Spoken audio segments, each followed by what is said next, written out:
একটা ব্যক্তি গুনাহগার, গুনাহ করতে করতে অনেক গুনাহ করছে, বা সে হতাশাগ্রস্ত, সে এ পথ থেকে ফিরে আসার ওইটাকে মাধ্যমটা। একটা ব্যক্তি যত বিপর্যস্ত হোক না কেন, সে পথ থেকে ফিরে আসতে পারে। তো একটা ব্যক্তি রিভাইভাল হওয়ার জন্য, তার ভিতরে পুনর্জাগরণ আসার জন্য তিনটা গুণাবলীকে তাকে ফলো করতে হবে।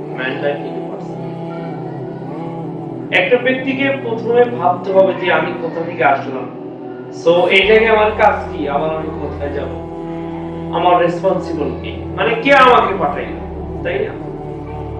পৃথিবী নিয়ে যদি আমি ভাবি যে এই পৃথিবী তো এমনি সৃষ্টি হয়নি, এর পিছনে অবশ্যই একটা ক্রিয়েটার আছে। ডেফিনেটলি আমরা দুনিয়াতে দেখি যে কোনো জিনিস এমনি সৃষ্টি হয় না, এর পিছনে একজন ক্রিয়েটর, কর্তা থাকে, সৃষ্টিকর্তা থাকে। সো এই বিশাল আসমান, বিশাল জমিন, বিশাল পৃথিবী, এগুলো তো এমনি সৃষ্টি হয়নি, এর পিছনে অবশ্যই একজন খালেক, একজন সৃষ্টিকর্তা আছে। তো তাকে চিন্তা করতে হবে লাইটিং থিংস, আলোকিত চিন্তা,